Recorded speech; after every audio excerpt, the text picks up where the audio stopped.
C you at work tomorrow episode 10 വളരെ മനോഹരമായ റൊമാൻസും ജോലി സ്ഥലത്തെ പ്രശ്നങ്ങളും കുടുംബ വികാരങ്ങളും ഒടുവിൽ എല്ലാവരെയും ഞെട്ടിക്കുന്ന ഒരു വലിയ പ്രഖ്യാപനവും നിറഞ്ഞ എപ്പിസോഡാണ്.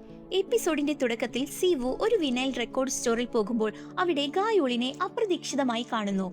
വിവാഹ ചടങ്ങിൽ സീവുവിനോട് മോശമായി പെരുമാറിയതിൽ ഗായോളിന് ഇപ്പോഴും കുറ്റബോധമുണ്ട്. അതിനാൽ അവൻ ആത്മാർത്ഥമായി മാപ്പ് ചോദിക്കുന്നു. പഴയ കാര്യങ്ങൾ മനസ്സിൽ വയ്ക്കാത്ത സീവു ചിരിച്ചുകൊണ്ട് അവനോട് ക്ഷമിക്കുകയാണ്. ഇതോടെ ഇരുവരുടെയും ഇടയിലുണ്ടായിരുന്ന അസ്വസ്ഥത അവസാനിക്കുന്നു. അതിനുശേഷം സീവു ജിയോണിന്റെ അച്ഛന്റെ റിപ്പയർ ഷോപ്പിലെത്തുന്നു. വർഷങ്ങളായി സൂക്ഷിച്ചു വെച്ച തന്റെ പ്രിയപ്പെട്ട വിന്റേജ് സ്പീക്കർ നന്നാക്കാൻ ജിയോണിന്റെ അച്ഛൻ സഹായിക്കുന്നു. അച്ഛൻ ജോലിയിൽ മുഴുകിയിരിക്കുമ്പോൾ സീവു ജിയോണിനോട് ഒരു പ്രധാന കാര്യം ചോദിക്കുകയാണ്. നമ്മൾ പ്രണയത്തിലാണെന്ന കാര്യം അച്ഛനോട് പറയണ്ടേ എന്നാണ് അവന്റെ ചോദ്യം. പക്ഷേ അച്ഛൻ ഇപ്പോഴും അവരുടെ ബന്ധത്തെ സ്വീകരിക്കാൻ തയ്യാറാകില്ലെന്നാണ് ജിയോണിന്റെ തോന്നൽ. അതുകൊണ്ട് ഇപ്പോൾ പറയേണ്ട സമയമല്ലെന്ന് അവൾ പറയുന്നു. സീവു അതും മനസ്സിലാക്കി അവളുടെ തീരുമാനത്തെ ബഹുമാനിക്കുകയാണ്. ഓഫീസിൽ പുതിയ വെല്ലുവിളികളാണ് ടീമിനെ കാത്തിരിക്കുന്നത്. ഉൽപ്പന്നം നിർമ്മിക്കുന്നതിൽ മാത്രം ഒതുങ്ങാതെ അത് ഉപഭോക്താക്കളുടെ മുന്നിൽ എങ്ങനെ മികച്ച രീതിയിൽ അവതരിപ്പിക്കണമെന്നതാണ് ഇനി അവരുടെ ലക്ഷ്യം. അതിനായി അവർ ഒരു വലിയ ഡിപ്പാർട്ട്മെന്റ് സ്റ്റോറിലെ ഉദ്യോഗസ്ഥരുമായി കൂടിക്കാഴ്ച നടത്തുന്നു. എല്ലാ ഹോം AI ഉൽപ്പന്നങ്ങളും ഒരേ സ്ഥലത്ത് പ്രദർശിപ്പിക്കുന്ന പ്രത്യേക ഹോം AI സോൺ ഉണ്ടാക്കിയാൽ ഉപഭോക്താക്കൾക്ക് ഉൽപ്പന്നങ്ങൾ എളുപ്പത്തിൽ മനസ്സിലാക്കാൻ കഴിയുമെന്ന് അവർ വിശദീകരിക്കുന്നു. ആശയം എല്ലാവർക്കും ഇഷ്ടപ്പെടുന്നുണ്ടെങ്കിലും തീരുമാനമെടുക്കാൻ സമയം വേണമെന്ന് സ്റ്റോർ അധികൃതർ പറയുകയാണ്. അതേസമയം സീവു ഒരു പ്രധാന ക്ലയന്റിനെ കാണാൻ പൊഹാങ്ങിലേക്ക് പോകേണ്ടി വരുന്നു. ആ മീറ്റിംഗ് വിജയകരമായി പൂർത്തിയാക്കിയ ശേഷം അവൻ ബൂസാനിലേക്ക് പോവുകയാണ്. അവിടെ കോളേജ് കാലത്തെ സുഹൃത്തായ ജിയോങ് ഹ്യോനിനെ കണ്ടുമുട്ടുന്നു. പഴയ ഓർമ്മകൾ പങ്കുവെച്ച ശേഷം തന്റെ വിവാഹ ജീവിതം അവസാനിച്ചതും ഇപ്പോൾ ജിയോണുമായി പുതിയ ജീവിതം ആരംഭിച്ചതുമെല്ലാം സീവു തുറന്നു പറയുകയാണ്. സുഹൃത്തും അവനെ പിന്തുണയ്ക്കുന്നുണ്ട്. ഇതിനിടെ നാരി ഒരു വലിയ തീരുമാനമെടുക്കുന്നു. അവരുടെ ഉൽപ്പന്നത്തിന്റെ പ്രചാരണത്തിനായി നിർമ്മിക്കുന്ന വെബ് സീരീസിൽ പ്രധാന കഥാപാത്രമായി ഗായോളിനെ തെരഞ്ഞെടുക്കുകയാണ്. അടുത്തിടെ അവന്റെ പാട്ടുകൾ സോഷ്യൽ മീഡിയയിൽ വലിയ ഹിറ്റായതിനാൽ ഈ തീരുമാനം മാർക്കറ്റിംഗിനും ഗുണം ചെയ്യും. വൈകുന്നേരം വീട്ടിലെത്തിയ ജിയോൺ ഞെട്ടിക്കുന്ന ഒരു വാർത്തയാണ് കേൾക്കുന്നത്. അവരുടെ അപ്പാർട്ട്മെന്റിലെ പല വീടുകളിലും മോഷണം നടന്നിരിക്കുന്നു. സ്വന്തം വീട്ടിലും സുരക്ഷയില്ലെന്ന തോന്നൽ അവളെ ഭയപ്പെടുത്തുന്നു. അവൾ ഉടൻ സീവുവിനെ വിളിക്കുന്നുണ്ട്. അവൻ ഒട്ടും ആലോചിക്കാതെ തന്റെ വീട്ടിലേക്ക് വരാൻ പറയുന്നു. ബൂസാനിൽ നിന്നായിരുന്നിട്ടും കഴിയുന്നത്ര വേഗം തിരികെ എത്തി അവൾക്കൊപ്പം നിൽക്കുകയാണ് സീവു. അവളുടെ സുരക്ഷയാണ് അവന് ഏറ്റവും പ്രധാനപ്പെട്ടത്. പിന്നീട് ഇരുവരും പുതിയ അപ്പാർട്ട്മെന്റുകൾ അന്വേഷിക്കാൻ തുടങ്ങുന്നു. ഒരു വീട് ജിയോണിന് വളരെ ഇഷ്ടപ്പെടുന്നു. പക്ഷേ അതിന്റെ വാടക അവരുടെ ബജറ്റിനപ്പുറമാണ്. അപ്പോൾ സീവു തമാശയും സ്നേഹവും കലർത്തി ഒരു പരിഹാരം പറയുകയാണ്. എന്നെ വിവാഹം കഴിച്ചാൽ വീട് വാടകയ്ക്ക് എടുക്കേണ്ട ആവശ്യമില്ലല്ലോ എന്ന്. ആദ്യം ജിയോൺ അത് തമാശയാണെന്ന് കരുതുന്നു. എന്നാൽ സീവു വളരെ ഗൗരവത്തോടെയാണ് സംസാരിക്കുന്നത്.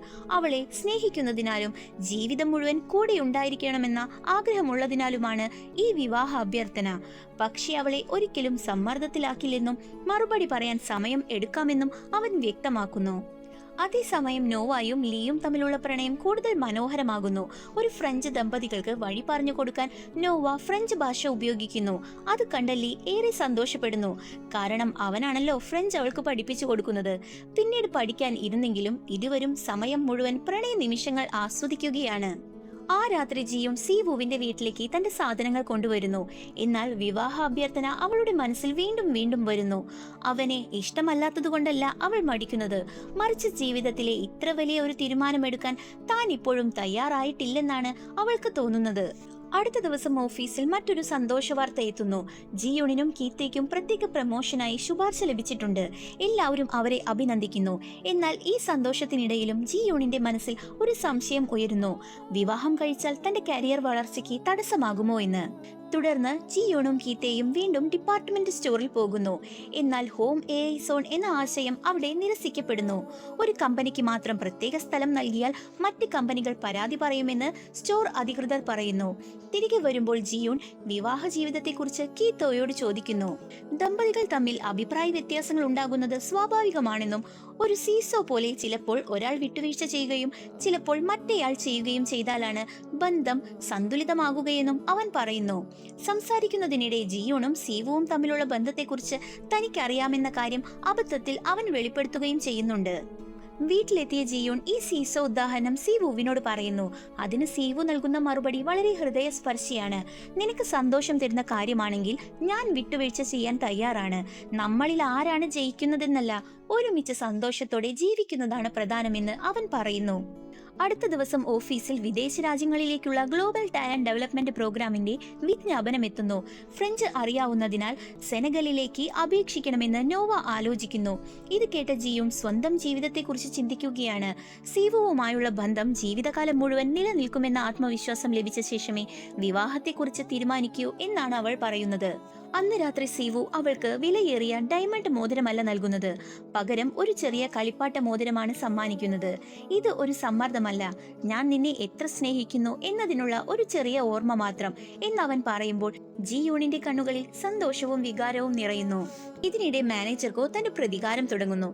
സീവുവിനെ തകർക്കാൻ എന്തും ചെയ്യുമെന്ന അവന്റെ ഭീഷണി ഇനി യാഥാർത്ഥ്യമാകാൻ പോവുകയാണ്. അതേസമയം കമ്പനി നിയമപ്രകാരം ഒരേ ടീമിലുള്ള പ്രണയ ജോഡികൾക്ക് ഒരുമിച്ച് ജോലി ചെയ്യാൻ കഴിയില്ലെന്നും അത്തരത്തിൽ ജൂനിയർ ജീവനക്കാരനാണ് ടീം മാറേണ്ടി വരുന്നതെന്നും ജിയോൺ മനസ്സിലാക്കുന്നു. അത് അവളുടെ കരിയറിനെ ബാധിക്കുമോ എന്ന ആശങ്ക വീണ്ടും വർദ്ധിക്കുകയാണ്. പിന്നീട് ജിയോൺ സൂജിനെ കാണുന്നു. സീവുവുമായുള്ള ബന്ധത്തെക്കുറിച്ച് തനിക്കറിയാമെന്ന് സൂജിൻ സൂചന നൽകുന്നു. തന്റെ അമ്മയെ സഹായിച്ചതിന് ആത്മാർത്ഥമായി അവൾ നന്ദി പറയുകയും ചെയ്യുന്നുണ്ട്. ഹോം AI സോൺ പ്രശ്നത്തിന് ഒരു പുതിയ ആശയം ജിയോൺ അവതരിപ്പിക്കുന്നു. സ്വന്തം കമ്പനിക്ക് മാത്രമല്ല, മത്സരിക്കുന്ന ബ്രാൻഡുകൾക്കും പ്രത്യേക തീം സോണുകൾ ഒരുക്കാമെന്നതാണ് നിർദ്ദേശം. ഇതോടെ എല്ലാവർക്കും തുല്യ അവസരം ലഭിക്കും. അതേസമയം കമ്പനി നിയമം കാരണം ആരെങ്കിലും ടീം മാറേണ്ടി വന്നാൽ അത് താനായിരിക്കുമെന്ന് സീവു പറയുന്നു. ജിയോണിന്റെ കരിയർ തകരാൻ അവൻ ഒരിക്കലും അനുവദിക്കില്ല. ശേഷം പോലീസ് മോഷ്ടാവിനെ പിടികൂടിയെന്ന വാർത്ത ലഭിക്കുന്നു. ഇനി സ്വന്തം വീട്ടിലേക്ക് മടങ്ങാമെന്ന് ജിയോൺ തീരുമാനിക്കുന്നു. എങ്കിലും ഇപ്പോഴും പേടി മാറാത്തതിനാൽ കുറച്ചു ദിവസം സീവു കൂടെയുണ്ടാകണമെന്ന് അവൾ ആവശ്യപ്പെടുകയാണ്. ആ രാത്രി അവൾ വിവാഹത്തെക്കുറിച്ചുള്ള അന്തിമ തീരുമാനം പറയാൻ ഒരുങ്ങുമ്പോഴാണ് അച്ഛനും സഹോദരനും അപ്രതീക്ഷിതമായി എത്തുന്നത്. ജിയോണിന്റെ അച്ഛൻ സീവുവിനെ പുറത്തേക്ക് കൂട്ടിക്കൊണ്ടുപോയി സംസാരിക്കുന്നു. എന്റെ മകളെ ഞാൻ ഈ ബന്ധത്തിന് വിട്ടുകൊടുക്കില്ല എന്നാണ് അദ്ദേഹം തുറന്നു പറയുന്നത്. എന്നിരുന്നാലും സീവു ശാന്തമായി ജിയോണിനെ ആത്മാർത്ഥമായി സ്നേഹിക്കുന്നുവെന്നും അവളെ ജീവിതം മുഴുവൻ സന്തോഷത്തോടെ നോക്കിക്കൊള്ളാമെന്നും പറയുന്നു. പിന്നീട് മദ്യപിച്ച അച്ഛനെ വീട്ടിലെത്തിക്കുന്നതും സീവു തന്നെയാണ്. ഈ പെരുമാറ്റം അവന്റെ പക്വതയും നല്ല സ്വഭാവവും വ്യക്തമാക്കുന്നു. ശേഷം ജിയോണിനെ കണ്ട സീവു എല്ലാം ശരിയാകുമെന്ന് ആശ്വസിപ്പിക്കുന്നു. അപ്പോൾ ജിയോൺ ഇപ്പോൾ വിവാഹത്തിന് തയ്യാറല്ലെന്ന് തുറന്നു പറയുകയാണ്. അതിന് സീവു ചിരിച്ചുകൊണ്ട് ഞാൻ കാത്തിരിക്കും, നിനക്ക് എത്ര സമയം വേണമെങ്കിലും എടുക്കാം എന്ന് മറുപടി നൽകുകയാണ്. അതിലൂടെ അവൻ അവളുടെ തീരുമാനത്തെ ബഹുമാനിക്കുന്നുവെന്ന് വീണ്ടും തെളിയിക്കുന്നു. പക്ഷേ യഥാർത്ഥ കൊടുങ്കാറ്റ് അതിനുശേഷമാണ് ആരംഭിക്കുന്നത്. കമ്പനിയുടെ ഓൺലൈൻ ഫോറത്തിൽ സീവുവും മുൻ ഭാര്യ സൂജിനും ഇപ്പോഴും രഹസ്യബന്ധത്തിലാണെന്ന വ്യാജ ആരോപണം പ്രത്യക്ഷപ്പെടുന്നു. ബൂസാനിലെ ഒരേ ഹോട്ടലിലെ ബില്ലുകളും തെളിവായി പോസ്റ്റ് ചെയ്യപ്പെടുന്നു. ഓഫീസിൽ എല്ലാവരും ഇതിനെക്കുറിച്ച് സംസാരിക്കാൻ തുടങ്ങുകയാണ്. സീവുവും സൂജിനും ഉടൻ HR വിഭാഗത്തെ സമീപിച്ച് സത്യം വ്യക്തമാക്കുന്നു. അവർ ഒരേ നഗരത്തിൽ ഉണ്ടായിരുന്നുവെങ്കിലും ഒരുമിച്ച് താമസിച്ചിട്ടില്ലെന്നും കമ്പനിയുടെ രഹസ്യ വിവരങ്ങൾ പുറത്തായത് കൂടുതൽ ഗുരുതരമായ വിഷയമാണെന്നും സീവു ചൂണ്ടിക്കാണിക്കുന്നു. ഗോസിപ്പുകൾ അവസാനിക്കാതെ വന്നപ്പോൾ ജിയോൺ വലിയൊരു തീരുമാനമെടുക്കുന്നു. ആ രാത്രി സീവുവിനൊപ്പം ഉണ്ടായിരുന്നത് താനാണെന്ന് പറഞ്ഞാൽ എല്ലാ അഭ്യൂഹങ്ങളും അവസാനിക്കും. പക്ഷേ അങ്ങനെ ചെയ്താൽ തന്റെ പ്രമോഷനും ജോലിയും അപകടത്തിലാകുമെന്ന് സുഹൃത്തുക്കൾ മുന്നറിയിപ്പ് നൽകുന്നു. എന്നിരുന്നാലും സീവു എല്ലാവരുടെയും മുന്നിൽ മാനേജർ കോയുടെ അപമാനം സഹിക്കുന്ന കാഴ്ച കണ്ടപ്പോൾ ജിയോണിന് ഇനി മിണ്ടാതിരിക്കാൻ കഴിഞ്ഞില്ല. അവൾ എല്ലാവരുടെയും മുന്നിലേക്ക് നടന്നു വന്ന് ഉറച്ച ശബ്ദത്തിൽ പറയുന്നു, ആ രാത്രി സീവുവിനൊപ്പം ഉണ്ടായിരുന്നത് ഞാനാണ്. ഞങ്ങൾ രണ്ടുപേരും പ്രണയത്തിലാണ്. അതോടൊപ്പം അവന്റെ കൈ അവൾ ശക്തമായി പിടിക്കുകയാണ്. എല്ലാവരും ഞെട്ടി നിൽക്കുമ്പോൾ സീവു ചിരിച്ചുകൊണ്ട് ഒരു കാര്യം അവളോട് ചോദിക്കുകയാണ്. ഇതെന്റെ വിവാഹ അഭ്യർത്ഥനയ്ക്കുള്ള മറുപടിയാണോ എന്ന്. കണ്ണുകളിൽ കണ്ണീരും പുഞ്ചിരിയും ഒരുമിച്ച് നിറഞ്ഞ ജിയോൺ ഒരു വാക്കു മാത്രം പറയുന്നു, അതെ.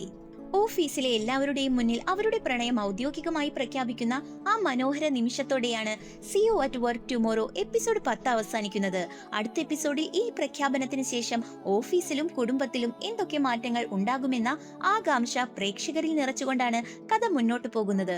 അപ്പോൾ ഇന്നത്തെ എപ്പിസോഡ് ഇഷ്ടമാവുകയാണെങ്കിൽ ലൈക്ക് ചെയ്യാനും ഷെയർ ചെയ്യാനും നിങ്ങളുടെ അഭിപ്രായങ്ങൾ കമന്റ് ചെയ്യാനും മറക്കരുത്. അടുത്ത വീഡിയോയുമായി നമുക്ക് വീണ്ടും കാണാം. ബൈ.